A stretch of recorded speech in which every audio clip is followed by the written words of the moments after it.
We started smoking pot right in our office. I smoked a joint, a little bit of cocaine and a little bit of psilocybin in it.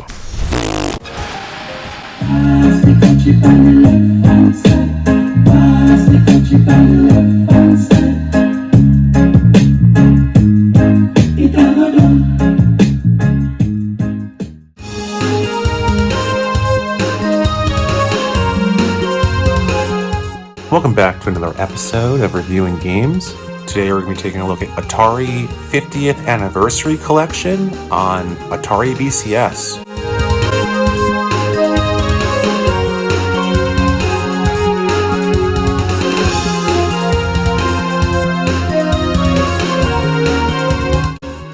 The new Atari VCS.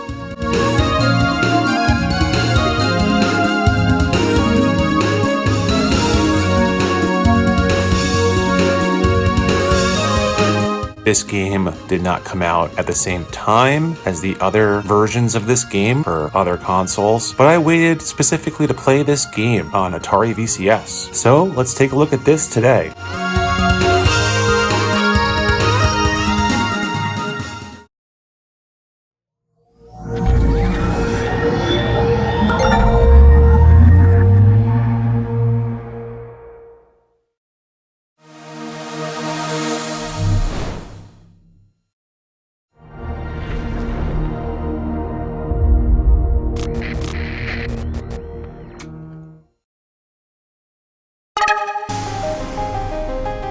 This game is broken up into different segments, arcade origins. And what this is part of the Atari Museum, showing you pictures and artwork, the box artwork for the games, posters, all kinds of advertising material. And you're treated with these very nice video clips.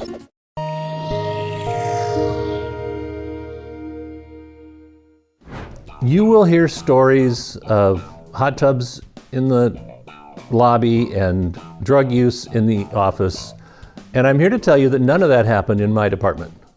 We started smoking pot right in our office. Rob and I were like the premier pot. Sorry, Rob. I and some other person who occasionally shared an office with me for 5 years at Atari, however that frickin' worked, we would just fire up right in the office.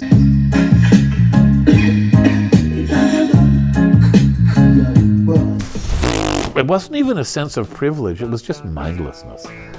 I worked in a satellite office. I started in 1977, which was still pretty early. It was only 18 months since the 2600 came out.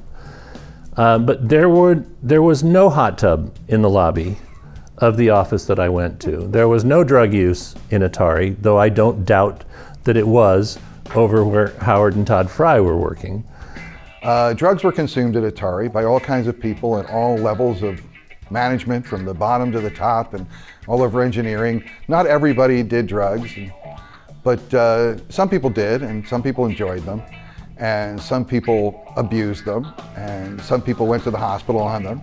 And but by and large, drugs were a relatively nominal factor. Drugs, you know, there was a lot of marijuana, and it would participated a lot in brainstormings. So we had the way of, trying to incorporate drugs into our productivity model. I went home and I smoked a joint, a little bit of cocaine and a little bit of psilocybin in it. And I was sitting there, it was about half gone when I realized, oh, you could do that. And it's like I put it out and I went and I wrote a page of notes. And my design for that kernel was exactly what it ended up shipping. It was like your product, seeing your game on a shelf.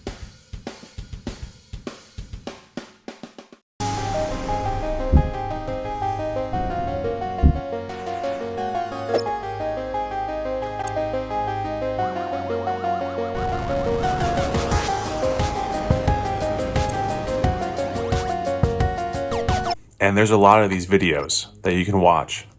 How's business? Morning. Terrific. how do you keep track of your customers? My Atari 400 home computer. Excuse me, Dad. Why Atari? Shopped around. It's a lot of computing capability for such a low price. You use it a lot? Sure, life's not all fun and games. There's homework I even program. Atari has lots of software, not all the others do. And of course, only Atari has games like Centipede. Games? Well, we executives have to unwind. Atari home computers. Only Atari puts so much in it for you. And I found the video portion of this game, the video segments and the museum and all of the advertising, documentation and everything, the box art. I found all of this stuff, the history of Atari, to be like the best part of this game. Atari brings the computer age home. Okay, Ma, what's the capital of Nebraska? Come on. I'm trying. Atari home computers can teach you or reach you with important information anytime, day or night. I already checked the computer. The Bears lost. How about the Lions? Oh, you owe me on that, too. And if your jump shot is a little off, we can help you there, too. Hey, guys, how about a deal? The car tonight for Atari basketball.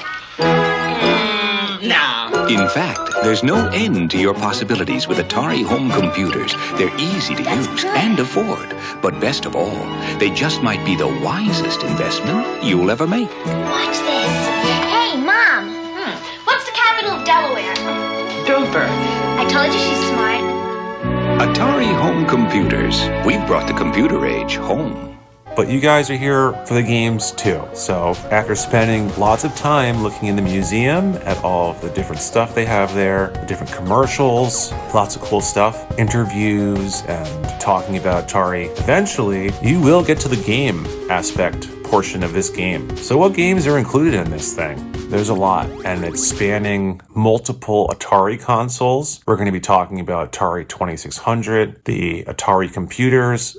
So we're talking about Atari 400 and Atari 800 computers, as well as the XE and Atari 5200, Atari 7800, and Atari Jaguar.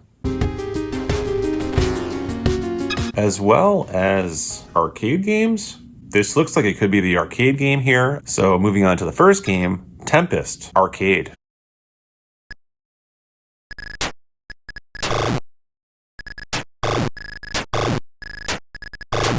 Tempest is a really cool game. It's kind of an, I don't know, what would you call this? An isometric overhead shooter where it's top down and you're shooting down a hole, trying to hit these little aliens coming up at you. And you can also shoot their shots that they're shooting at you, picking up power-ups.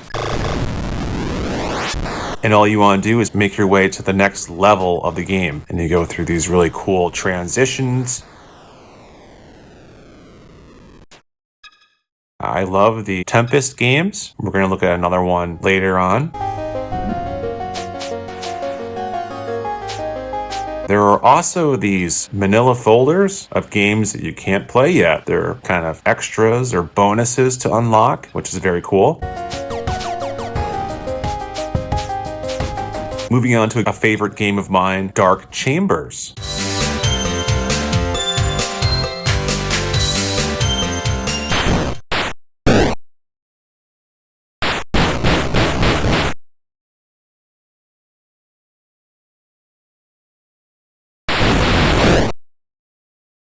Now, I own Dark Chambers for 7800, and we're going to look at that version later on. This is also included, but here is the 2600 version of the game.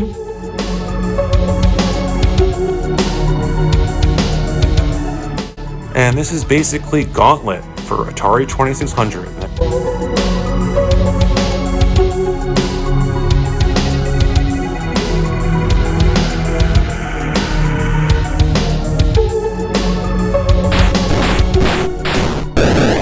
Immediately, the level design reminds me of Adventure for 2600. Kind of similar pattern here for the walls and building out the levels. But you play as a guy, top-down, overhead view, and you're going to be going through these rooms. And you can attack.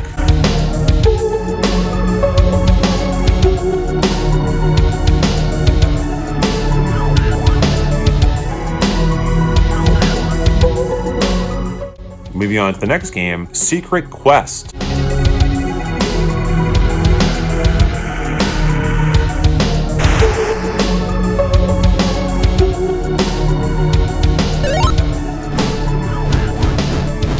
Secret Quest is no secret in that it's a great 2600 game. You play as a guy, top-down, overhead view, just like the last game, and you have a sword, and you can swing that to attack enemies and kill them, and you want to pick up items and make your way through the different rooms in this action-adventure game on the Atari 2600. This is a great game.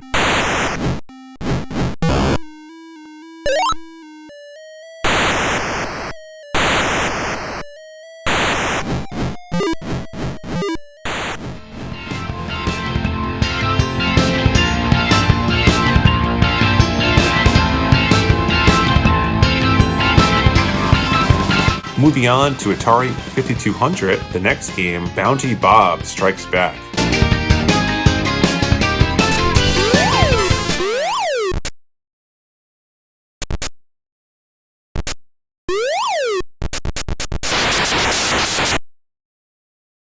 Bounty Bob Strikes Back is a side-scrolling platformer game where when you pick up the gun at the beginning here, it turns the enemies green and then you can kill them by running into them. And, you know, you're jumping and picking up the items on the screen.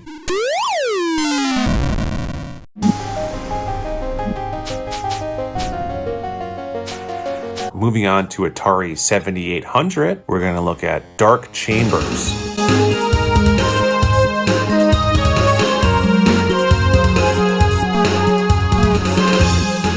And we already looked at the 2600 version. This is the 7800 version. And of course, the graphics are going to be a little bit more enhanced. And of course, this is a Gauntlet clone where it's top down and you're basically playing as the elf from Gauntlet, picking up those keys so you can unlock the exit to the level, shooting a projectile to attack as you're killing bad guys, and as well as fighting the enemy generators and picking up the sword icon to power up your attacks. Really cool game.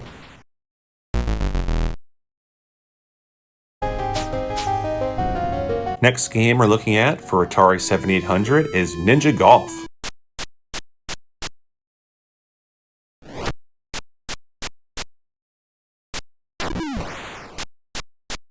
So when you take a break from kung fu fighting and sword slashing, you are playing 18 holes in this side-scrolling action golf game.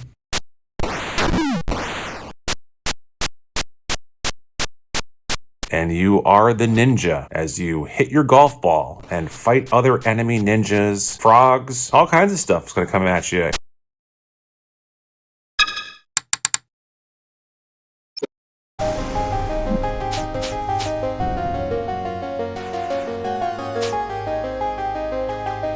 Moving on to the next console, Atari Lynx. Yeah, there are handhelds included in this collection, and Atari's handheld was Lynx. Never owned a Lynx, but I think it's pretty cool. Cool.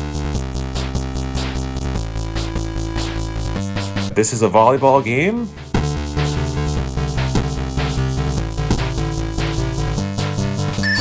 And all you want to do is play volleyball.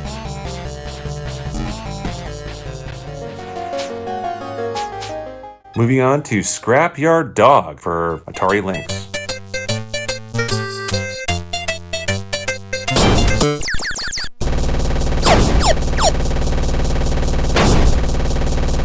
Looks like Scrappy gets taken at the beginning of this game, and you gotta get him back.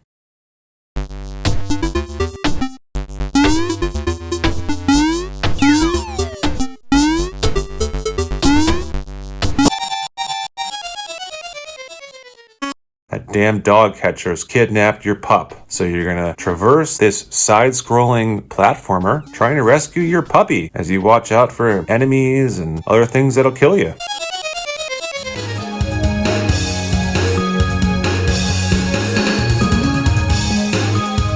Moving on to the next game on the Atari 800, Caverns of Mars.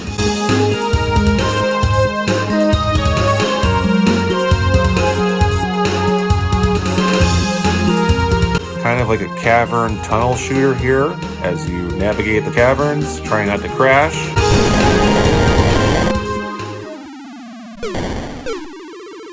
And shooting the things that you can shoot at. Cool game. Moving on to Atari XE, and this was for Atari 800. This is Food Fight.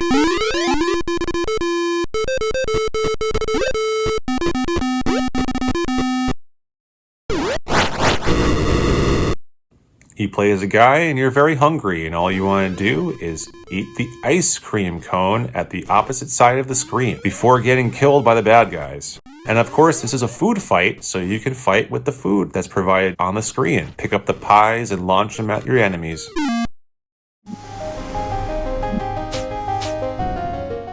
Next game we're looking at is Yoomp for the Atari 800. And there's a loading screen in this game.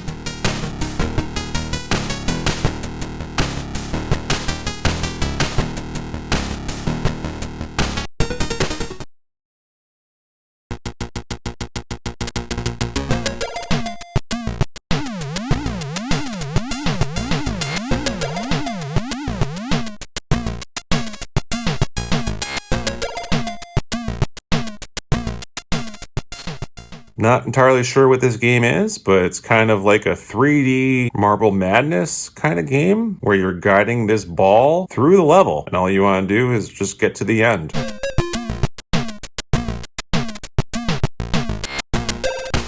thought this was a really cool game. The next game we're looking at is Atari Karts for Atari Jaguar. Couple different characters you can choose from here at the beginning. A chicken, skeleton man, an octopus, a regular dude, a bear, an alien, and a snowman. Interesting roster of characters.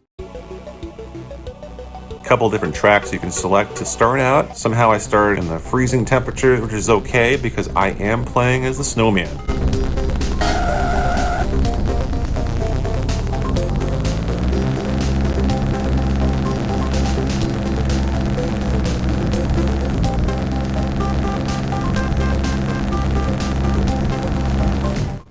And this is basically your Mario Kart on the Atari Jaguar.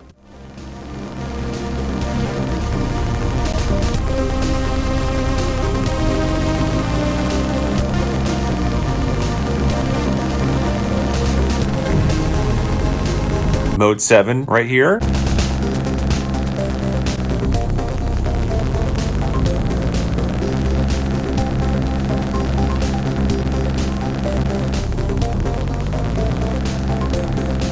This is a pretty good game on Atari Jaguar.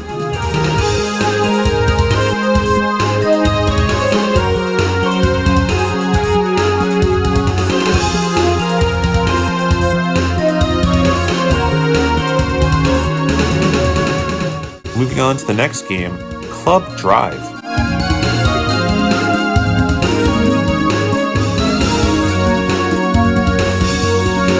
It was at this point where I had to switch over to using the Atari Modern controller.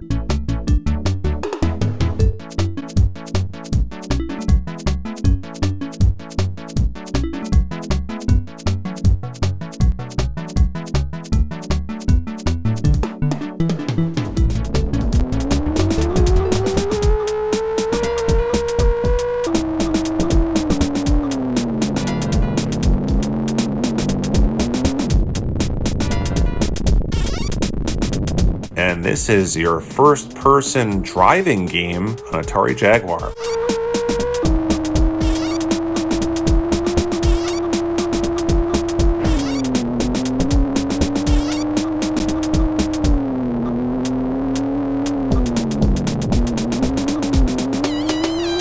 You're driving around in a remote-controlled car in someone's house.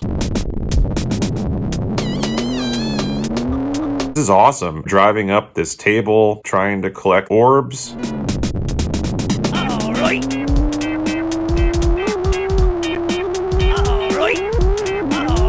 Spinning in circles. This game's fantastic.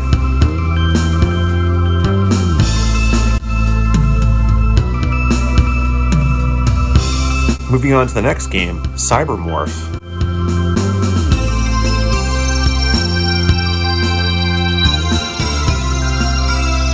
Cybermorph is a three-dimensional shooter where you're being able to fly freely around, not on rails, and you can go where you want to and shoot where you want to. Where did you learn to fly? Avoid the ground.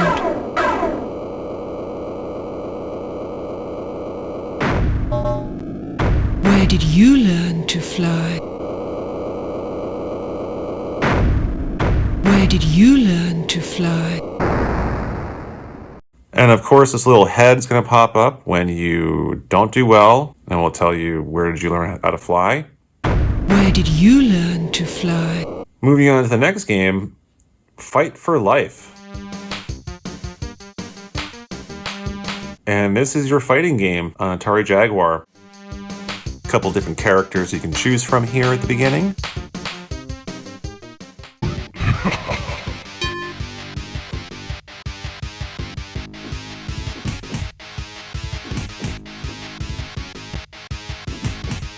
It's a little bit like Virtua Fighter, I guess, with the floaty jumping and the combat.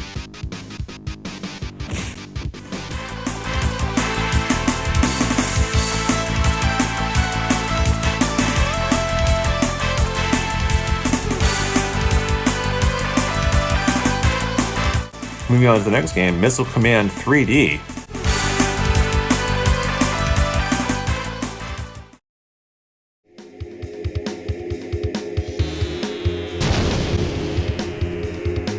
I had no idea what was going on in this until I realized, oh, there's missiles coming down, so I try to shoot at them.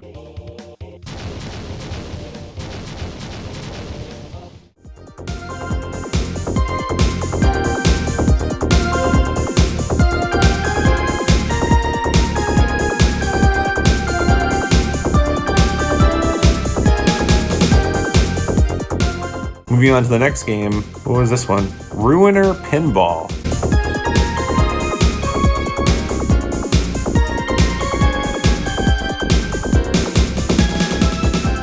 DEFCON 5.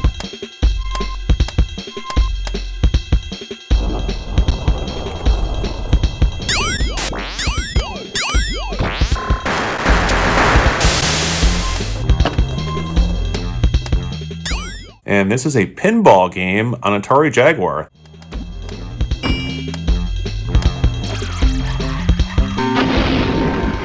Thought it was really cool how the playing field will change, where you can shoot the ball to and you might discover a new different area with different things happening there.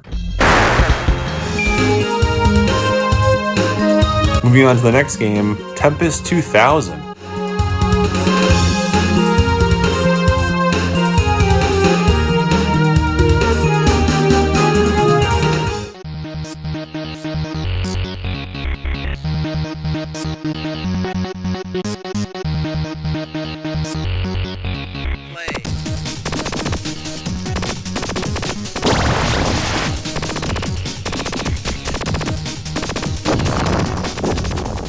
Now we're going to get to probably the best game on this collection.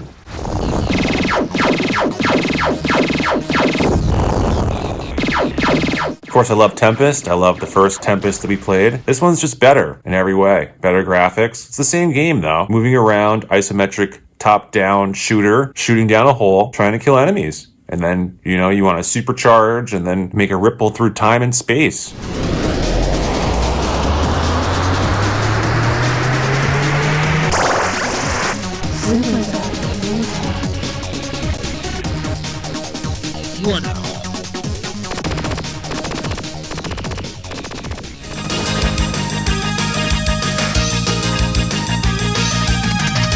Moving on to the next game, Trevor McFur in the Crescent Galaxy.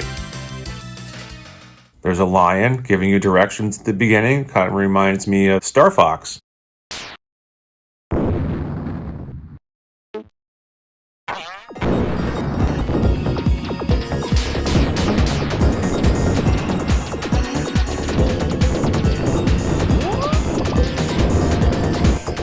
This is your side-scrolling shooter on Atari Jaguar.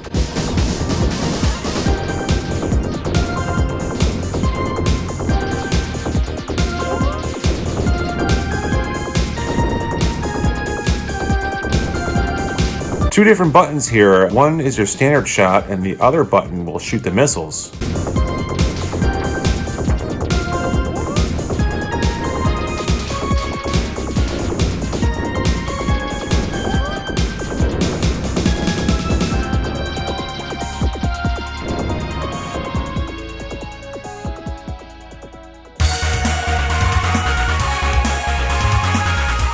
And that last game we looked at was Trevor McFur in the Crescent Galaxy on Atari Jaguar.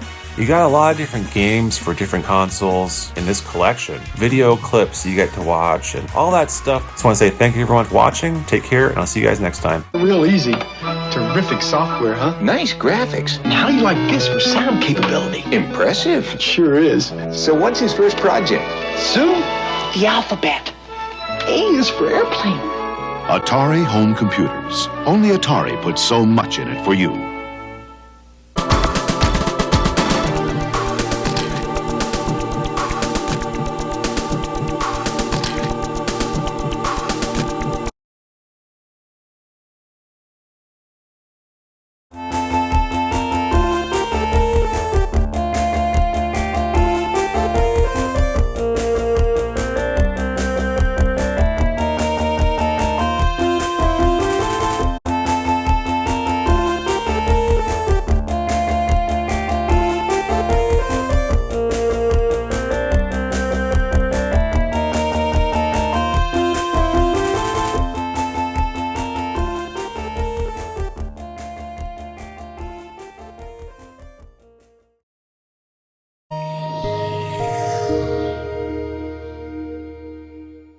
I think the Atari 400, 800 were really the first home computers that I felt like were designed to be in somebody's home and for an average person to utilize.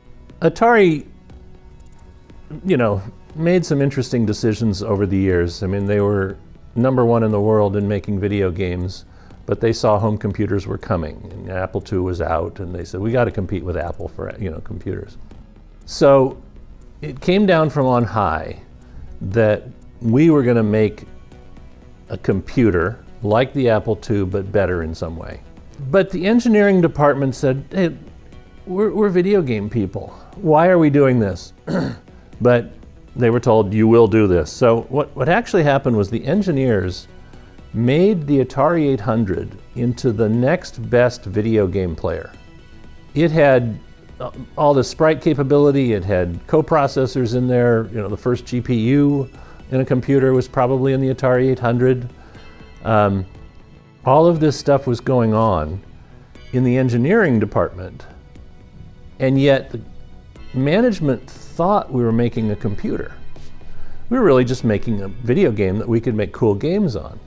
My participation was mainly on the prototype pre-production side. We had this very sophisticated, allegedly sophisticated, internal interactive test system called the PIT system that we couldn't get a single unit to pass. Labor Day 1979, can you guys work overtime over the weekend? We need to hand build some production units because we need to put them complete through the entire process. They need to be completely finished, consumer product in the box. We need these for JCPenney's so that they can make the holiday catalog.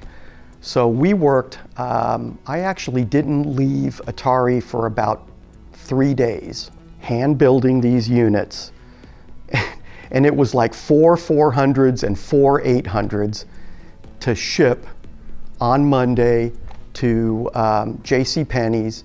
They received them at their warehouse, they took pictures of them for the catalog, and then they immediately shipped them back to us. That was it. That's what we needed to do to get this product out. My main contribution to the Atari 800 operating system, I created a language similar to PostScript that could draw lines and squares and circles and vector graphics drawn into the bitmap of the Atari 800 and put them into the operating system so that I didn't have to put it in any of my games. So I could borrow from the operating system stuff that I'd put in there and use it when making games. So yes, we were tasked with working on the operating system, but we did it our way. We did it in the video game method. the idea came up that maybe I could get one of these machines for Christmas, and I thought I was going to get an Apple II because that was what I had at school and what I thought was cool. But I got an Atari, and it was an Atari 800 with a tape cassette drive. You know, at first I was like, oh, it's not an Apple, but you know, it's my own computer. It's super exciting. And then the more I got into it, you know, the more I realized it was so much better than the Apple. Probably piss off some Apple people, but it, you know, it was really an amazing machine. I mean, the graphics and sound on it were incredible, and it was a super fun machine to program. And so that was really what got me started.